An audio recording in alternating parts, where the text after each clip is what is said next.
ഗീതയും ഖുറാനും കൂടെ ഒരു തുണി തുന്നിച്ചേർക്കാൻ പറ്റുമോ? ചന്ദ്രനിൽ നിന്ന് മനുഷ്യൻ ചൊവ്വയിലെത്തി. അവിടെ ലക്ഷറി ഫ്ലാറ്റിനുള്ള ഫൗണ്ടേഷൻ ഇട്ട് തിരിച്ചു വന്നിരിക്കുക. അപ്പോഴച്ഛന്റെ ജാതി മതവും. നിന്റെ ഈ കൺസ്ട്രക്ഷൻ ഭാഷ എന്നെ ഉപയോഗിച്ചാണല്ലോ. ഇത് കണ്ടോ അമ്മേ? അച്ഛൻ ഇപ്പോഴാ പഴയ സ്കൂൾ വാദിയര് തന്നെയാ. അച്ഛാ, ഇതൊരു ഹൈടെക് യുഗമാണ് അല്ലേ അമ്മേ? അച്ഛൻ പറയുന്നത് ശരിയാ. എനിക്കെന്തോ പേടി തോന്നുന്നു. നമുക്കിതൊന്നും വേണ്ട മോനെ. എടാ, ഇപ്പോഴാണേ നിങ്ങൾ രണ്ടുപേര് കരഞ്ഞാ മതി. ഇങ്ങനെ വാശി പിടിച്ചാ പിന്നെ വേറെ പലരും കരേണ്ടി വരും. അറിയോ, അവരത്ര ലാളിച്ചു വളർത്തുന്ന കുട്ടിയാത്. എന്റെ മോൻ നാട്ടുകാരുടെ തല്ലുകൊണ്ട് അകാലചരമം പ്രാപിക്കാതിരിക്കാൻ ഒറ്റ വഴിയേ ഉള്ളൂ. എന്താ എന്താ എന്താ എന്താ എന്താന്ന് പറയുന്നത്? ഇതിന്ന് പിന്തിരിയ. പക്ഷേ ഇനി പിന്തിരിയാൻ പറ്റുമെന്ന് തോന്നണില്ല. എന്തുകൊണ്ട്? മനസ്സുകൊണ്ട് അത്രയ്ക്കും ഇഷ്ടപ്പെട്ടു പോയി. എടാ, മനസ്സ് നിന്റെയല്ലേ, നിനക്ക് നിയന്ത്രിച്ചൂടെ? മനസ്സ് എന്റേതാണെങ്കിലും ഞാൻ പറയുന്നത് അതേപടി അനുസരിക്കാൻ അതെന്റെ ശമ്പളക്കാരനൊന്നല്ലോ. ശമ്പളക്കാരനൊന്നല്ലോ. ആണോ? അത് അല്ല പിന്നെ. ഇവൻ എന്തായി പറഞ്ഞേ? ഇങ്ങനെ മൂഡ് ഔട്ട് ആയിട്ടൊന്നും കാര്യമില്ല. ഇനിയിപ്പോ തന്റെ അടുത്തോടുകൂടി നിൽക്കുക, അത്ര തന്നെ. മറ്റാരും എനിക്ക് പ്രശ്നമല്ല. വല്യമ്മയുടെ മനസ്സ് വേദനിച്ച് കാണുമ്പോ സഹിക്കാൻ പറ്റണില്ല. വല്യമ്മയെ വേദനിപ്പിക്കാനും പറ്റില്ല, സ്നേഹിച്ച ചെറുക്കനെ മറക്കാനും കഴിയില്ല എന്ന് പറഞ്ഞാ പറ്റുവോ? പറഞ്ഞു നാവെടുത്തില്ല. ദേ, പ്രതി പ്രത്യക്ഷപ്പെട്ടിട്ടുണ്ട്.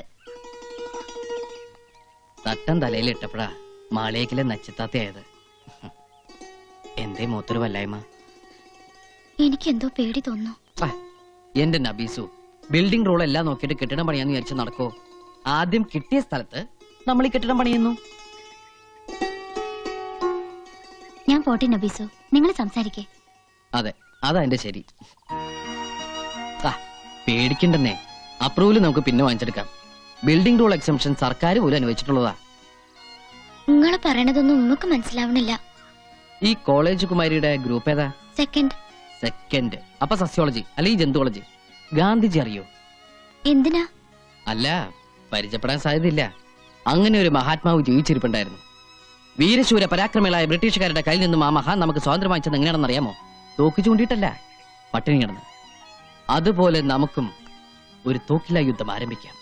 എന്നുവെച്ചാ നമുക്ക് ആത്മഹത്യ ചെയ്യാം. ആത്മഹത്യയോ? അതെ, ഒരു ആത്മഹത്യാ ഭീഷണി. ജാതിയും മതമൊക്കെ പറയുമെങ്കിലും അടിസ്ഥാനപരമായി നമ്മുടെ രക്ഷിതാക്കളൊക്കെ പാവങ്ങളാ. അവരെ വരട്ടാൻ വേണ്ടി ഒരു തന്ത്രം. വിദ്യകളൊക്കെ ഞാൻ പറഞ്ഞുതരാം.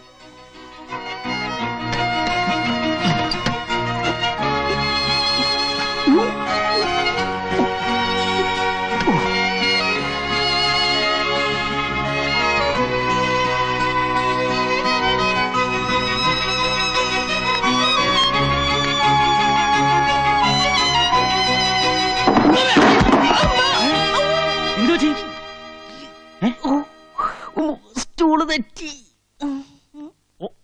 ഓ, അത് ശരി. ആത്മഹത്യാശ്രമം കൊള്ളാം. എടാ കഴുതേ, ആരെങ്കിലും ഈ പഴഞ്ച ഏർപ്പാട് കൊണ്ട് നടക്കുമോ? ഇന്ത്യ ആണവരാഷ്ട്രമായി സ്വയം പ്രഖ്യാപിച്ച നൂറ്റാണ്ടായത്. ഹൈടെക്. ഈ ഹൈടെക് യുഗത്തിൽ ആരെങ്കിലും തൂങ്ങിച്ചാവൂടാ? എടാ, ഒന്നുകിൽ ഗ്യാസ് സ്റ്റൗ അല്ലെങ്കിൽ നനഞ്ഞു തോർത്തിട്ട് കറണ്ടെ പിടിക്കുക.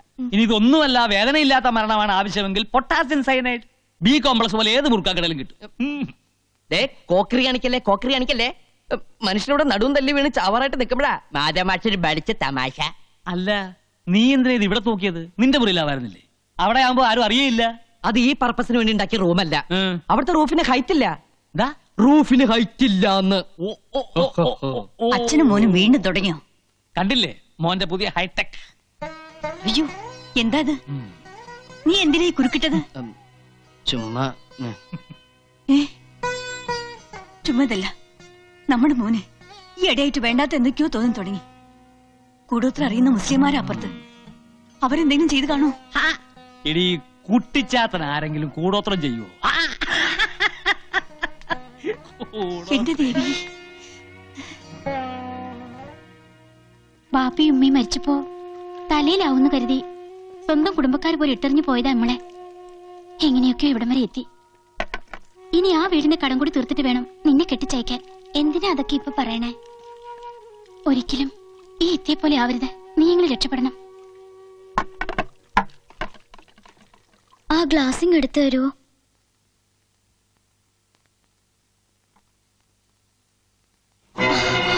എന്താ ഇത്? എന്തിനാ ഇത്? ആവശ്യമുണ്ട്.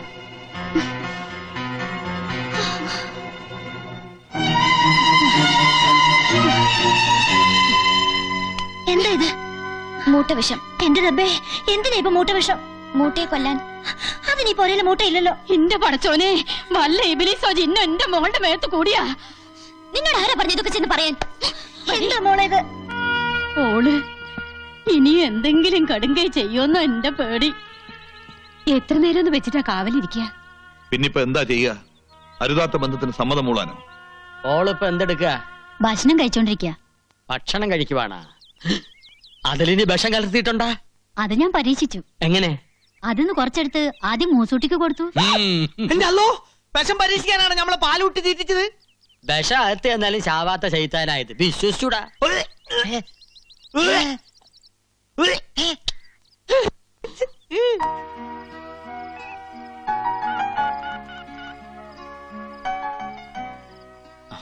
ഹലോ, അവിടെ സ്ഥിതിഗതികൾ എങ്ങനെയുണ്ട്?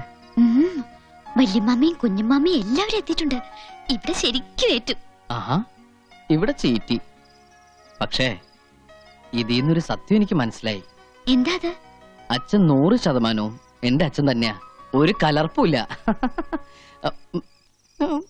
എന്റെ തങ്കപ്പേട്ട. മനുഷ്യന്റെ സ്ഥിതിയല്ലേ തങ്കപ്പേട്ട. നമുക്കിനി എന്നും ഇങ്ങനെ സംസാരിക്കാൻ പറ്റില്ലല്ലോ. മരണത്തിന്റെ അവസരമല്ലേ തങ്കപ്പേട്ട. വിധി വന്നിങ്ങനെ മുമ്പിൽ നിന്നാ നമുക്കെന്ത് പറയാൻ പറ്റും തമ്പക്കേട്ട? അല്ല, തങ്കപ്പേട്ട. തങ്കപ്പേട്ടനോ? അതെ, വേറൊന്നുമല്ല. എന്റെ തങ്കപ്പേട്ട, ഒരു പക്ഷേ നമ്മൾ തമ്മിലുള്ള ഒരു അവസാന ഫോൺ വിളിയായിരിക്കും ഇത്. ആത്മഹത്യ ചെയ്യാൻ ആരുടെ ഔദാര്യമൊന്നും നമുക്ക് ആവശ്യമില്ല തങ്കപ്പേട്ട. ഉണ്ടോ തങ്കപ്പേട്ട? എന്താ തങ്കപ്പേട്ട? എന്താ ജസ്റ്റ് എ മിനിറ്റ്. എന്താ ഇത്? Kannan care of Madhav Nair. അയ്യേ, ഇതെന്റെ അഡ്രസ് അല്ലേ? അതെ. എന്തിനത്? എടാ, മനുഷ്യന്റെ കാര്യമല്ലേ. ആ. ആത്മഹത്യ സംഭവിക്കുന്നത് വഴി വെച്ചെങ്ങാനുമാണെങ്കിൽ ഡെഡ് ബോഡി കൃത്യമായി വീട്ടിലെത്തണമല്ലോ. എപ്പോഴും പോക്കറ്റ് വെച്ചു. തങ്കപ്പേട്ട സംസാരിച്ചോ? സംസാരിച്ചോ? തങ്കപ്പേട്ട, അതും ചീറ്റി.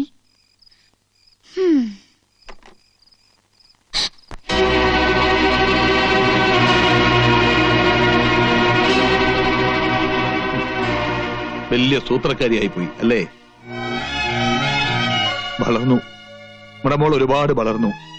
ഈ മാമന്മാരെയും പെറ്റുമ്മയും കോമാളികളാക്കുന്ന പാകത്തിൽ നീ വളർന്നു. പേടിപ്പിച്ച കാര്യം നടക്കുന്നു ഓൻ എന്നെ ഉപദേശിച്ചു അല്ലേ? ഇങ്ങനെ കള്ളം കാണിക്കാൻ നീ എവിടുന്ന് പഠിച്ചു? വല്യമ്മ, മിണ്ടിപ്പോകരുത്. നിന്റെ നെഞ്ചിൽ ജീവനുള്ളിടത്തോളം കാലം നിന്റെ മനസ്സിലെ മോഹം നടക്കില്ല. നടക്കാൻ ഞാൻ അനുവദിക്കില്ല. ഇക്കാതിനെ ഓട വെക്കിട്ട് കയറണത് ഈ പുലിവാലിനെല്ലാം കാരണം കള്ള ഹിമാറല്ലേ? ഓനിട്ട് 2 പടപടക്കണം. ശരിയാ. ആ ചെക്കനെ ഇവിടുന്ന് അടിച്ചു ഓടിച്ചാലേ ഈ പ്രശ്നം തീരുള്ളൂ. തീർക്കാം. ഇപ്പോ ഈ നിമിഷം കൊണ്ട് എല്ലാം അവസാനിപ്പിക്കാം. പാടാ എല്ലാം ആലോചിച്ചിട്ട് പോരെ, വെറുതെ എടുത്തിയാർന്നോ? അനക്കിതിൽ കാര്യമില്ല. ഇത് നമ്മുടെ കുടുംബ പ്രശ്നമാണ്. ഈ ആരാടാ ഇതൊക്കെ പറയാൻ? സ്വന്തം വർഗത്തിനോട് കൂറില്ലാത്ത കള്ള ഹിമാർ മാറിക്കട വലാലെ. പാടാ. ഉമ്മ, അവരോട് അങ്ങോട്ട് പോണ്ടെന്ന് പറയുമ്മ. ഇല്ല, നീ ഒരുത്തി അതിനെല്ലാം കാരണം. ഇന്നത്തെ കൊണ്ട് ഓന്റെ എപ്പിസോഡ് അവസാനിപ്പിക്കണം.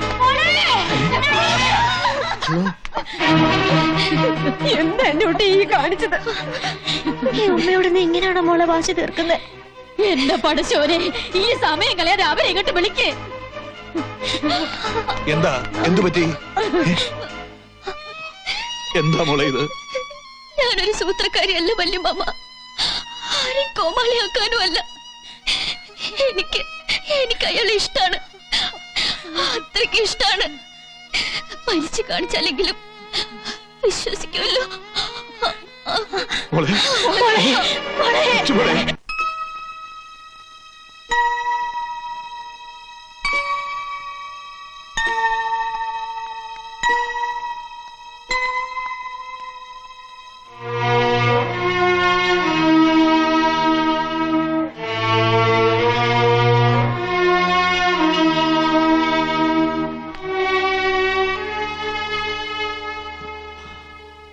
നബീസു,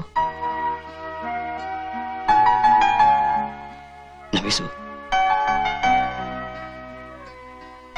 നബീസു, എട്ടും പൊട്ടും തിരിയാത്ത പെണ്ണിന് വേണ്ടാത്തൊക്കെ ഉപദേശിച്ചു കൊടുത്ത് ഈ സ്ഥിതിയിലാക്കിയിട്ട് ഇപ്പൊ കാണാൻ പറ്റിരിക്കുന്നു. കുഞ്ഞുമമ്മദേ, ബഹളം വേണ്ട. ആശുപത്രിയായത്. ഒന്ന് സ്നേഹിച്ചു പോയതിന് ഇത്രക്കേറെ ശിക്ഷിക്കണായിരുന്നു. ഇതിനൊക്കെ കാരണക്കാരൻ ഈയാണ്. ഇവൾക്ക് എന്തെങ്കിലും സംഭവിച്ച ഒറ്റണത്തിന് ഞാൻ വെറുതെ വിടില്ല. കൊല്ലും ഞാൻ എല്ലാത്തിനെയും. കണ്ണാ,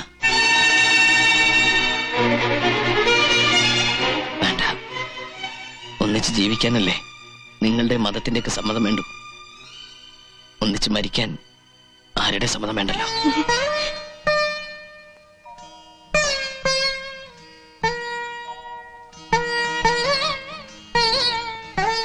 അറിയോ, പുഴയെ കിടന്ന് ജീവന് വേണ്ടി നിലവിളിച്ചപ്പോ ജാതി മതം നോക്കാതെ എന്റെ മോൻ അവളെ രക്ഷിച്ചത്. ഇപ്പൊ നിങ്ങളെല്ലാം കൂടെ ചേർന്ന് അവളെ ഈ അവസ്ഥയിലാക്കി. അവളുടെ ശരീരത്തിൽ അല്പമെങ്കിലും ജീവൻ ബാക്കിയുണ്ടെങ്കിൽ അതെന്റെ മോന് കൊടുത്തൂടെ? ദാനമായിട്ടെങ്കിലും.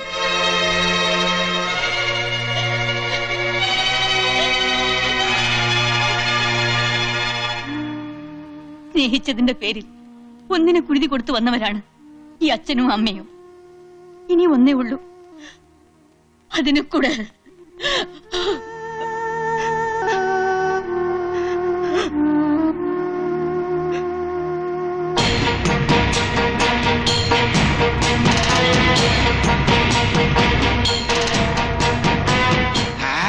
കണ്ടില്ലേ പ്രമാണിമാര്, പള്ളിയും പടച്ചോനും വിറ്റ് പുളിച്ചപ്പാട്ട് അടിക്കുന്ന ജാതികളാ.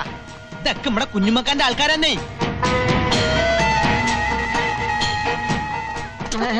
അസ്സലാമലൈക്കും. എല്ലാവർക്കും ഇരിക്കാം. എന്റെ ഉപ്പൂപ്പാന്റെ പ്രായണ്ട്. എന്നെ തല്ലു വിളിച്ച മാതിരി ഇവരും തല്ലു വിളിക്കാൻ കൂടെ കൊണ്ടെടുക്കാനാ. മുണ്ടാണ്ടിരിടാ, ഇത് നമ്മടെ കുടുംബ പ്രശ്നമാണ്. ഞമ്മള് ചിലതൊക്കെ കേട്ട് അതൊന്ന് നേരിട്ട് അറിയാൻ വേണ്ടി വന്നതാ. നിങ്ങൾ കേട്ടതൊക്കെ നേരാ. എന്റെ ജമാലങ്ങാനത് അറിഞ്ഞാ ഇവിടെ കൊല നടക്കും. ജയിലിൽ കിടക്കുന്നോണ്ട് ജമാലിക്ക് അറിയുന്ന പേടിക്കണ്ട. അപ്പോ ഇസ്ലാമിനെ ധിക്കരിച്ചുകൊണ്ട് തന്നെ ഓളുടെ നിക്കാഹ് നടത്തി കൊടുക്കാനുള്ള പുറപ്പാടിലാണ് അല്ലേ? ഈ തറവാട്ടിലെ ആകെയുള്ള സമ്പത്താ നഫീസു. പക്ഷെ ഓള് മരണം കൊണ്ട് നമ്മളെയൊക്കെ വെല്ലുവിളിക്കുമ്പോ ഞാൻ എന്താ ചെയ്യുക? നിങ്ങള് പറ, ഞാൻ എന്താ വേണ്ടത്? മുസ്ലിയാരുടെ കുന്തം ചാച്ചും വെക്കാൻ ചരിച്ചും വെക്കാന്ന് പറഞ്ഞവരായല്ലോ എന്റെ ഇക്കാന്റെ സ്ഥിതി. മറ്റൊരുത്തന്റെ ചുണ്ടിൽ ആനന്ദത്തിന്റെ പുഞ്ചിരി വിടർത്തുന്ന ഏതൊരു കർമ്മവും സൽപ്രവൃത്തിയാണെന്ന് ആ പ്രവാചകനായ നബി പറഞ്ഞിരിക്കുന്നത്. അത് വേറൊരുത്തന്റെ തല പോണ കാര്യമാണെങ്കിലാ. അതുണ്ടല്ലോ കുഞ്ഞുമക്ക, ശരീരശാസ്ത്രപരമായി പറഞ്ഞാൽ നമ്മുടെ നാക്ക് ശരിയല്ലെങ്കിൽ പല്ല് പോവും, നമ്മുടെ നോക്കി ശരിയല്ലെങ്കിൽ മോന്തയുടെ ഷേപ്പ് മാറും, പ്രവൃത്തി ശരിയല്ലെങ്കിൽ ചിലപ്പോ തല തന്നെ പോയിരിക്കും. എന്നോട് മുണ്ടാണ്ടിരിക്കാനാണ് പറയണത്. ഈ ഒരു മുസൽമാനാണോടാ? അതിൽ തൊട്ട് കളിക്കരുതേ. പണം പലിശക്ക് കൊടുക്കുന്നത് ഇസ്ലാമിന് ചേർന്നതാണ്. മുസ്ലിം പ്രമാണിമാരെന്നെ പറ. അബ്കാരി കച്ചവടത്തിൽ ബിനാമി പണി ചെയ്യുന്നത് ഇസ്ലാമിന് ചേർന്നതാണ്. അച്ചാരം കിട്ടിയാൽ അമ്മായിനെ കെട്ടുന്നത് ഇസ്ലാമിന് ചേർന്നതാണ്. അതുകൊണ്ട് എന്റെ കുഞ്ഞുമക്ക, ഈ മുസൽമാനെ ഉറുക്കട്ട നോക്കണ്ടേട്ടാ. പ്രവാചകന് അള്ളായും ഒരുപാട് കാര്യങ്ങൾ പറഞ്ഞിട്ടുണ്ട്. കിതാബിലും കാണും പലതും. അതൊന്നും നോക്കിയിട്ട് ഒരു കാര്യമില്ല. നിക്കാഹ് എന്ന് പറയുന്നത് ഒരു വ്യക്തിയുടെ മാത്രം തീരുമാനമല്ല, സമുദായത്തിന്റെ കൂടി പ്രശ്നമാണ്. സമുദായത്തെ ധിക്കരിക്കുന്നത് ഹാജിയാരാണെങ്കിലും ശരി, നടപടി എടുക്കണമെന്നാണ് പള്ളി കമ്മിറ്റിയുടെ തീരുമാനം. ഇക്കയെ പോലെ തന്നെ ഇമ്മള് ഓളുടെ ഒരു അമ്മാവനാ. ഇക്കാര്യത്തിൽ സ്വന്തവും ബന്ധവും ഇമ്മള് നോക്കൂല. സമുദായത്തിന്റെ തീരുമാനമാണ് ഞമ്മടെയും തീരുമാനം. അല്ല പിന്നെ കുഞ്ഞമ്മത് പറഞ്ഞതാ എന്റെ ശരി.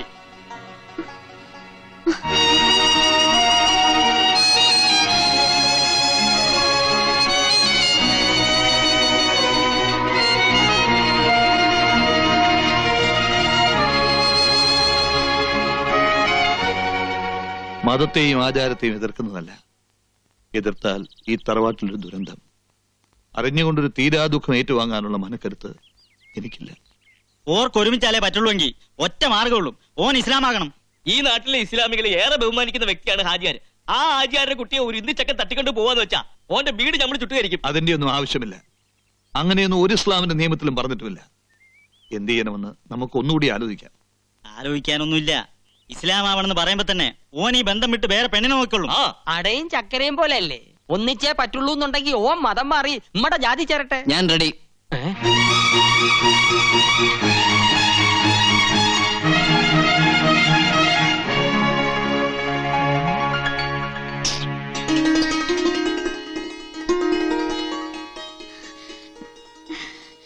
നബീസുവിന് വേണ്ടി മതമല്ല തലവര മാറ്റാൻ ഞാൻ റെഡിയാ. എടാ കള്ള ഹിമാറെ, നീ തന്ത്രം പറഞ്ഞ് മുസ്ലിം പെണ്ണിനെ തട്ടിക്കൊണ്ടൂല്ലേ? മുസൽമാന്റെ കയ്യൊക്കെ നീ കണ്ടിട്ടില്ല. മാറി നിൽക്ക്. വീട്ടിൽ വരുന്നവരെ അപമാനിക്കരുത്. അല്ലൊക്കെ ഇക്കാര്യത്തില് മിണ്ടിപ്പോകരുത്. ബഹളം ഉണ്ടാക്കാനാണോ നീ ഇവരെയും കൂട്ടി ഇങ്ങോട്ട് വന്നത്? ഇവിടെ വന്നിപ്പോ ബഹളം ഉണ്ടാക്കിയത് അവനല്ലേ? ഞാൻ ബഹളം ഉണ്ടാക്കാനോ ആരെയും തട്ടിക്കൊണ്ടുപോകാനോ വന്നോന്നല്ല. നിങ്ങൾ പറയുന്ന ഏത് നിയമം അനുസരിച്ച് ഞാൻ സ്നേഹിക്കുന്ന പെണ്ണിനെ വിവാഹം കഴിക്കാൻ തയ്യാറാണെന്ന് പറയാൻ വന്ന ഈ ബലാല് പിടിച്ച ശൈത്താൻ ഇവിടെ മയ്യത്തും കൊണ്ടേ പോവും.